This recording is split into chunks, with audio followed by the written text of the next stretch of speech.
out to spectate the Leadville 100. It is around 3:30 a.m. We got up close to 2 and have parked over here in the kind of high school parking lot. There's like a park right at the end of 6th Street. So the runners are going to be coming up from the top of this road. There's like nobody in this parking lot right now, not that you can see them, but 360, there's one other car. So plenty of parking here. I don't know what it looks like in town, but I assume it's gonna be pretty much a madhouse. That's why we chose to park out here. This way we can actually leave as well.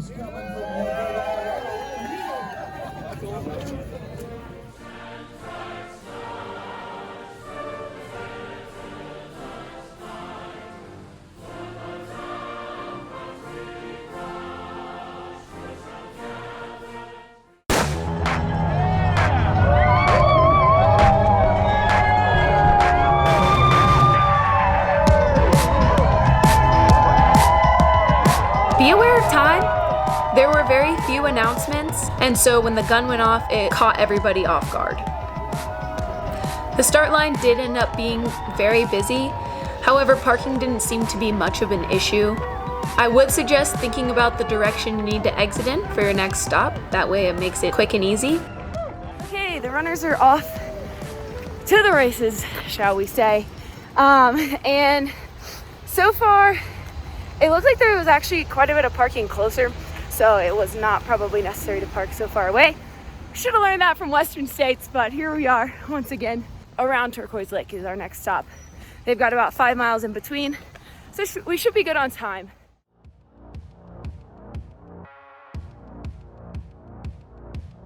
All right, I am on there's a steep little climb right before you cross over into Turquoise Lake, and the runners are approaching right now. So they are coming up the mountain looking strong. Of course, we're not super far into the race, but still, here we go. Here they come. We parked up here on the road out to May Queen. We are not going to May Queen. I hear it's just a mess out there as far as cars and stuff like that. So we parked. There's a road crossing here, and it's perfect if you run down the trail a little bit.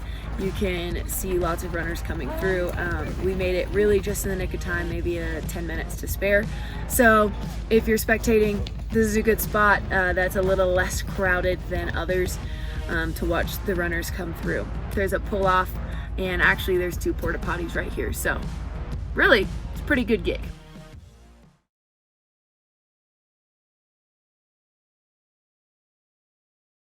Alrighty folks, we are on Hagerman Road, watching everybody come out from Mayfield right now. As far as spectating goes, this is a great spot.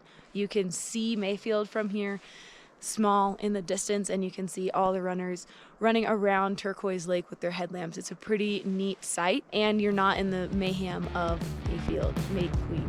It's not even a mile up the road, and the road is one of the best dirt roads we've actually driven here in Leadville. Keep in mind, access has been closed to spectators in previous years.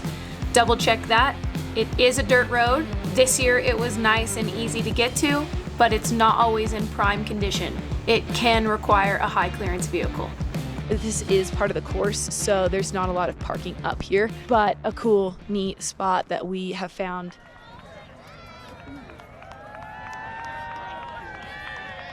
All right, we are here at the Outward Bound aid station. As far as spectating goes, there is plenty of parking here, lots of spots. It is crowded, however, so if you're gonna be pacing or here for your runner crewing, you're gonna wanna get here early to get a good spot, not all the way down in the field, but there's still plenty of room, so this is a great aid station to come and spectate at.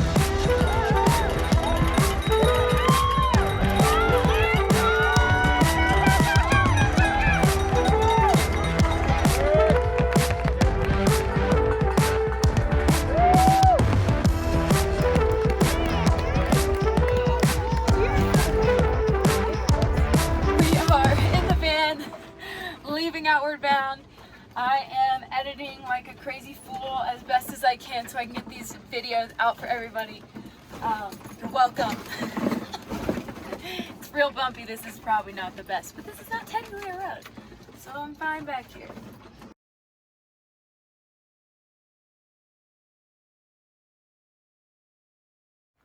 Alrighty, we've made it to Twin Lakes. We are headed down off of the road. There are a lot of cars out here parked all along the shoulder.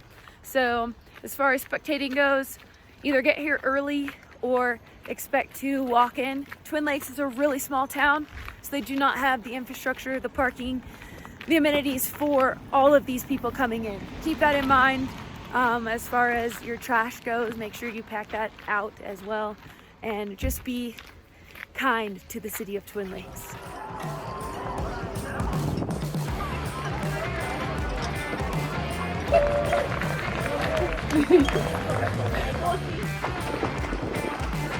All right, so as far as spectating goes at Twin Lakes, it's real busy, it's crowded, and I decided to come out here in this beautiful field. I walked a little bit on the course out here, kind of on the side of the course, and then David is out somewhere else as well. I just say this, Twin Lakes is one of the busiest ones we've been to with lack of parking, whereas Outward Bound obviously was busy, but had plenty of parking and a lot of space. Here it's a little more congested, so there you have it. This is Twin Lakes, but this is a beautiful field out here if you're willing to walk.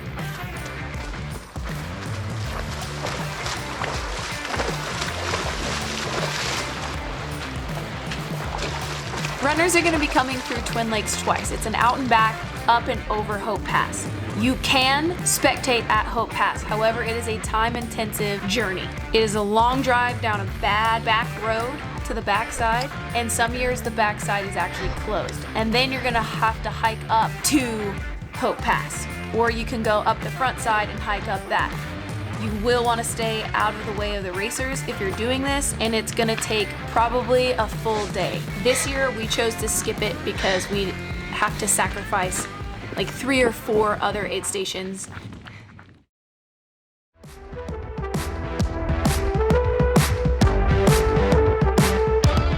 Leader is apparently approaching the river right now, so they will be back through Twin Lakes for the second time, heading back on home to Leadville in probably 5 minutes or so, less than. We're still here at Twin Lakes. Everybody's gone out over Hope Pass. Woohoo! Way to go!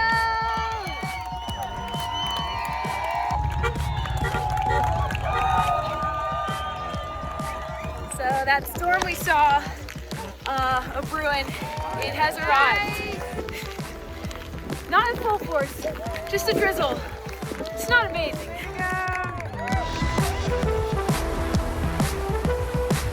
This rain is not uncommon for Colorado, so pack your gear accordingly. Weather can get bad.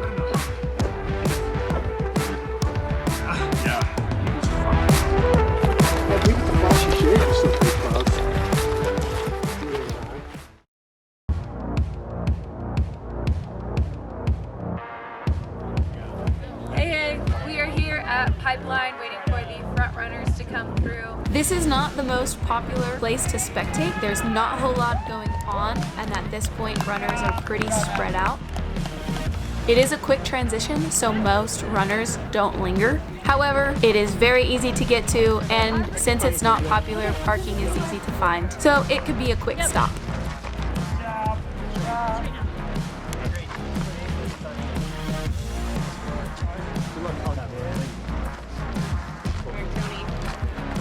At this point, the runners had started to string out, so we had to prioritize who we were going to follow. We were originally following the lead men and women, but by the time they came back through Twin Lakes, we chose to follow the men to the finish.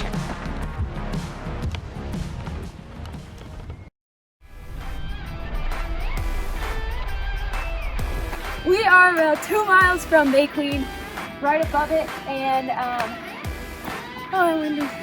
we're gonna be catching them going down this trail. Hopefully we'll get some good shots before we head to the finish and wrap this sucker up. As far as spectating goes, I've already talked about this area. It's not an aid station, so it doesn't have all the commotion and the rah-rah of, say, Twin Lakes.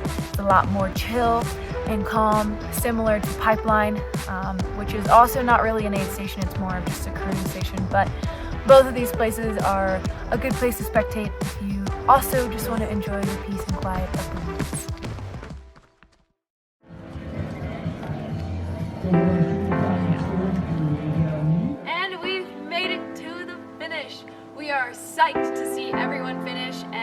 hope everybody gets to finish strong. The finish line is highly separated, especially the top men and women. Top men finish just after sunset and the top women come in around the middle of the night. The last finishers finish pretty much all morning. I would highly recommend catching the last finishers of the race. It's pretty inspirational and very fun. I have a video specifically about that. Just prepare yourself for a full-blown day of being out in the sun and being up super late and being up really early. It was a very long day, but well worth catching the fun and festivities of Leadville 100.